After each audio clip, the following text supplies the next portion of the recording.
சென்னை ஐனாவாரத்தில் பகுஜன் சமாஜ் கட்சி மாநில தலைவர் ஆம்ஸ்ட்ராங்கின் மனைவியை நேரில் சந்தித்து மத்திய இணையமைச்சர் ராம்தாஸ் அத்வாலே ஆறுதல் தெரிவித்தார். இதுகுறித்த கூடுதல் விவரங்களை தருகிறார் செய்தியாளர் கதிரவன். வணக்கம் கதிரவன், இது குறித்தான முழு விவரங்களையும் பதிவு பண்ணலாம்.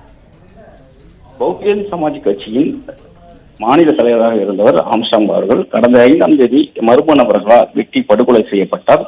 இந்த விவகாரத்துல பல்வேறு நபர்கள் அவரது குடும்பத்தாருக்கு இரங்கல்களை தெரிவித்து கண்டனங்களும் தெரிவித்து வருகிறார்கள். அந்த வகையில தற்போது ஐநாவரத்தில் இருக்கக்கூடிய ஆம்ஸ்ட்ராங் அவர்களின் இல்லத்திற்கு மத்திய சமூக நீதி மற்றும் அதிகாரமளித்த துறை இணை அமைச்சர் ராம்தாஸ் அத்வாலே அவர்கள் இன்று நேரில் சென்று அவரது மனைவி பொற்கொடி அவர்களிடமும் குடும்பத்தாரிடமும் ஆறுதல் கூறி வருகிறார்.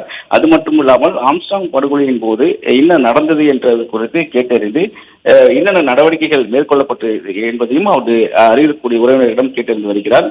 குறிப்பாக இன்று காலை ஏர் இந்தியா விமானம் மூலமாக ஒரு நேரடியாக இங்கு வந்த அவர் இன்று நேரடியாக ஐநாவரத்தில் கூடிய அடுக்குமாடி குடியிருக்கக்கூடிய ஆம்ஸ்ட்ராங் அவரது இல்லத்துக்கு சென்று அவரது மனைவி பொற்கொடி மற்றும் அவரது உறவினர்களிடம் ஆம்ஸ்ட்ராங் அவர்களின் மறைவுக்கு இரங்கல் தெரிவித்து வருகிறார். அதே போல காவல்துறை மேற்கொண்டுள்ள நடவடிக்கைகள் குறித்தும் அவர்களுக்கு ஏதேனும் கோரிக்கைகள் இருக்கிறதா என்பது குறித்தும் கேட்டறிந்து வருகிறார். நேற்று தேசிய பட்டியலின தலைவர் அந்த ஆணையத்தின் சார்பாகவும் சென்றிருந்த போது அவர்கள் சிபிஐ விசாரிக்கப்பட வேண்டும், அதே போல SC/ST அந்த சட்டத்தின் பேரில் நடவடிக்கை எடுக்கப்பட வேண்டும் என்ற கோரிக்கை மனு அளித்துள்ளார்கள். அதே போலதான் தற்போதும் மத்திய சமூக நீதி மற்றும் அதிகாரமளித்த துறை இணை அமைச்சர் அவர்களிடமும் அவர்கள் சார்பாக கோரிக்கை வைக்கப்பட இருப்பதாகவும் தகவல் வெளியாக இருக்கிறது.